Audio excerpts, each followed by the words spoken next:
We have some breaking news right now. Metro Police are investigating 2 deadly shootings after a violent night here in Nashville. And the most recent happened just a few hours ago in North Nashville. News Channel 5's Blake Rosnowski live at the North Precinct. That's where the investigation into one of those shootings is underway right now. And Blake, we understand this guy was shot multiple times. Yeah, that's right, Amy. So what we're told by Metro Police is that they were called out to a home on 16th Avenue North, and there they found a man in the front area of a home with 3 gunshot wounds, one to his arm, one to his thigh, and another to his torso. Then he had to be transported over to the hospital, and that's where they pronounced him dead. That call coming out just before 1 this morning. That was near Cockrell Street on 16th Avenue North. Police located multiple shell casings on the porch of that home where the man was at. At this time, they say they do have a person of interest, but they're not necessarily considering them a suspect at this point. And I want to make note of this. This has been an area that has been seeing some issues lately. 171 crimes reported in that area within the half mile of that home just since the beginning of June. Just under a third of those crimes being some type of assault, with just 2 recent homicides from just the last couple of weeks, outside of now this 3rd homicide that just happened overnight. Obviously, police keeping a close eye on this, and as soon as we get any more details on who that suspect might be, of course, we'll bring those details to you here or on newschannel5.com. Live at the North Precinct, Blake Rosnowski, News Channel 5. Metro Police are also investigating another murder. This happened last night near Maplewood High School. Here's the scene. Investigators say a person knocked on someone's door along Maplewood Trace and told them he'd been shot in the arm. That victim was rushed to the hospital, and police followed a trail of blood to another location where they found a person dead in the passenger seat of a car. And we have breaking news from overnight. Metro Police just arrested a man for using a baby monitor to spy on a co-worker. And News Channel 5 Sophie Nielsen-Colding joins us live from the front of the Metro Courthouse now, where he's going to have a first court appearance tomorrow. And Sophie, there could be more than one victim, we understand. That's because the victim says that 2 other of her coworkers said that they found baby monitors too. This guy could have been listening into them for months. Police had an arrest warrant out for Christopher Neal. They tracked him down, arrested him overnight, charging him with burglary and wiretapping. This all started in February of 2017 when the victim found that baby monitor under her bed inside her home. She said she suspected her coworker, Christopher Neal. At work, she learned about the 2 others who, together, they all confronted Neal at the end of March. They recorded the conversation where they had with him, where they say he admitted that he placed the monitor under the victim's bed back in November. A few days later, the woman said she got a typed letter from Neal apologizing and admitting what he'd done. Then she handed all of that evidence, the recording, the baby monitor, the letter, over to police.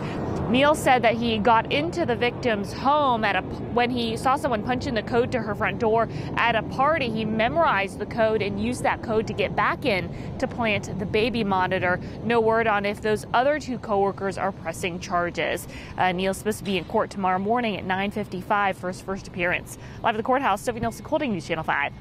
And new this morning, a former Mid-State band director is locked up, accused of solicitation of a minor. The Columbia Daily Herald reports Mark Donahue was arrested and booked into the Murray County Jail on Monday. Police say the victim was one of his former students, and investigators say he was fired from Columbia Academy earlier this week. He had worked there since 2012. People had to find a place to stay for the night after a late-night fire near Laverne. Crews say it started about 12:30 this morning in the garage of a home on Laverne Lane. Investigators say everyone made it out of that home safely. There is smoke damage, though, and crews say the cause of the fire appears to be electrical. Metro Police have a mystery on their hands, a car stolen in a popular neighborhood without any evidence left behind. News Channel 5's Jason Lamb tells us it all happened at a time when there were likely a lot of people around. There were a lot of people out here in the 12 South neighborhood, and unlike a lot of car thefts that police investigate, the victim locked her car and took her keys with her. Danielle Adkins has spent her day going in and out of businesses looking for surveillance video of a crime along 12 South after she parked her car for dinner here last night. We were there for about an hour and a half. and then came back and my car was gone. A Toyota Yaris, she says, was stolen.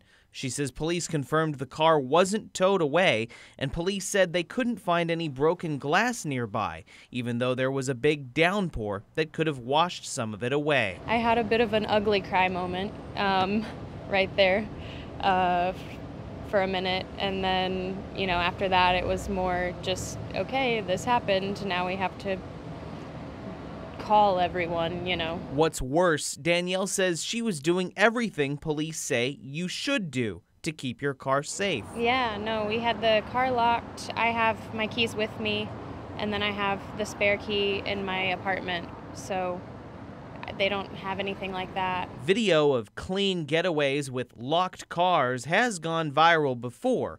This video, posted by a UK police agency, shows thieves using what's called a relay attack to trick the car into unlocking and starting if the key fob is nearby. But those only work on keyless ignitions, which Danielle says she doesn't have, leaving the question of how her car got stolen still a mystery. It was a stressful 24 hours for sure. Jason Lamb, News Channel 5. The First Lady plans to make a stop in Music City. Melania Trump will be in the Nashville area next Wednesday, but right now details as to what venue she'll be visiting and why she'll be here are still under wraps. But we're going to pass along that information to you as soon as we learn more, and we plan to have full coverage of the First Lady's visit right here on the News Channel 5 network when she comes to town. And happening now, hardworking first responders are being rewarded today and honored in Mount Juliet. Maristone of Providence is going to provide food for Mount Juliet police, firefighters, Wilson County EMA, and the Sheriff's Office. It's going to run from 11 to 1, serving hot dogs in honor of National Hot Dog Day. And we, of course, are in the thick of summer, and it feels like these hot and humid temperatures never may end. They will. Just hold faith. It's going to happen sometime. Yesterday, though, free energy efficient upgrades came to select homes in great need. And it's really a collaboration among the TVA, NES, and Mayor's Office. The updates cost about $8,000 per home with heating and cooling upgrades, a new door, ductwork, and a new heat pump. 125 homes qualify for these upgrades.